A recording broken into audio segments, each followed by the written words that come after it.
Billy the Kid, the most notorious outlaw of the Wild West. He was born in 1859 and shot dead at the age of just 21. Billy the Kid may have lived a short life, but it was filled with some of the most storied exploits of the Old West. From his first robberies to his days as a frontier gunslinger to his sudden death, Billy the Kid remains perhaps the definitive legend of the Wild West. He was to outlaws what Wyatt Earp was to lawmen, an iconic figure whose larger-than-life legacy persists to this day, whether it was his time with the infamous regulators and his exploits during the Lincoln County War or his dramatic escapes from custody culminating in his death at the hands of Sheriff Pat Garrett in 1881. Billy the Kid is one of the most mythologized figures in American history. But how much of the myth is true? This is the real story of Billy the Kid. Early days of Billy the Kid's in New York and Kansas. As is the case with so many mythologized historical figures, it can be difficult to separate fact from fiction.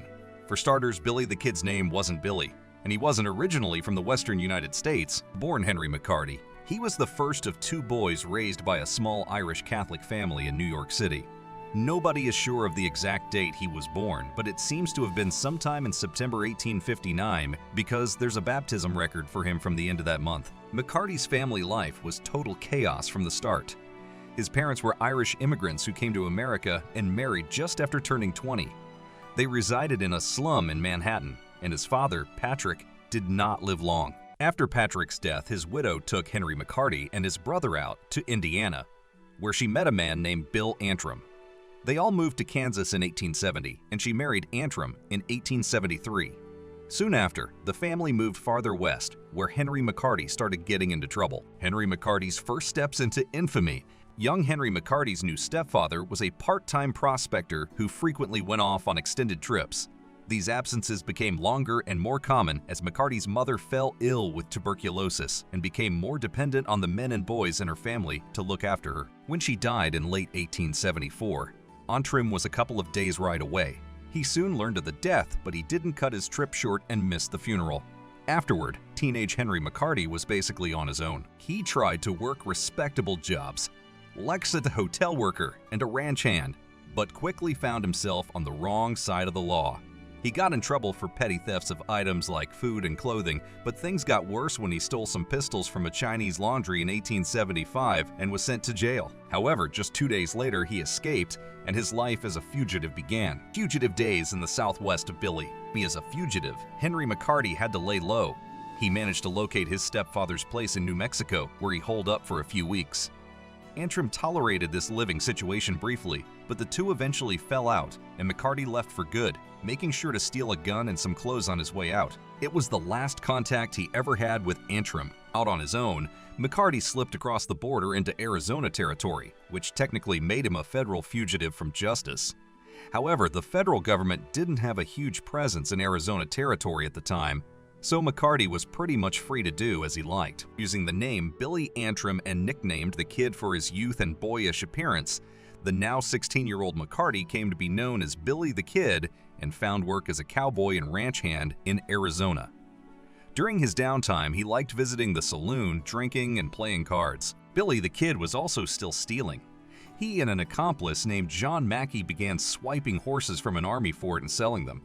It was a good racket, but he couldn't stay out of trouble long enough to enjoy it. Though some say he'd previously killed several members of the Apache tribe, the first kill widely attributed to Billy the Kid happened in 1876. During a card game, Billy the Kid accused another player of cheating. The man, a local blacksmith named Frank Cahill, called Billy a pimp. When Billy called Cahill the son of a bitch, the fight was on, and soon the men were wrestling over Billy's stolen revolver. Billy got the better of Cahill and shot him, inflicting a wound that would kill him the next day. Once again, Billy the Kid was on the run. When he unwisely returned to the area a few days later, he was locked up in the stockade pending the arrival of law enforcement. But before that could happen, Billy snuck out of jail yet again and stole another horse, which he rode toward New Mexico territory, where he was still wanted for robbery. The role of Billy the Kid's in the infamous Lincoln County War. Billy the Kid, initially facing challenges in New Mexico, found himself stranded in the desert after a run-in with Apaches who took his stolen horse. Despite attempting to turn over a new leaf, he got drawn into the world of cattle rustlers linked to John Chisholm. His fortune seemed to change when he found honest work as a cowboy for John Tunstall in Lincoln County. However, his newfound stability was shattered when Tunstall was ruthlessly killed by Sheriff Brady's posse over a dispute. Billy, determined to seek justice, sought legal retribution, but was imprisoned by the deputies loyal to the sheriff. His luck turned when a U.S. Marshal named Robert Weidenman secured his release. After his release, Billy the Kid joined the Lincoln County regulators, intent on avenging Tunstall's death. Their conflict with the sheriff's forces culminated in the Battle of Lincoln. Despite their efforts, the regulators found themselves trapped in a local saloon, besieged by the local sheriff's posse, intensifying the tension and the precariousness of Billy's situation, and a dramatic escape from the custody of Billy. After narrowly surviving the Battle of Lincoln, Billy the Kid became a wanted man. He attempted to secure a pardon by offering information about a recent murder to Governor Lew Wallace, but ended up being tricked into a false arrest.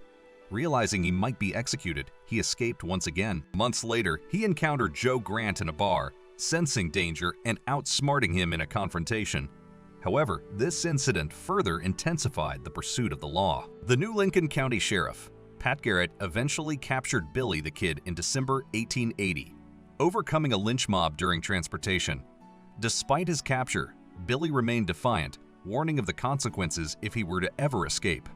Subsequently sentenced to death, he famously retorted to the judge's words, showing no remorse. On the night of April 28, 1881, he overpowered a guard, stole his gun, and eliminated both the guard and the warden.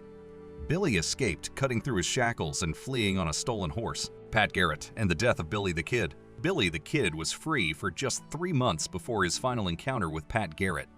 The moment that word got out about his escape, New Mexico's governor put another $500 bounty on Billy, dead or alive. In July 1881, Garrett caught wind that Billy might be staying with a friend in Fort Sumner, New Mexico.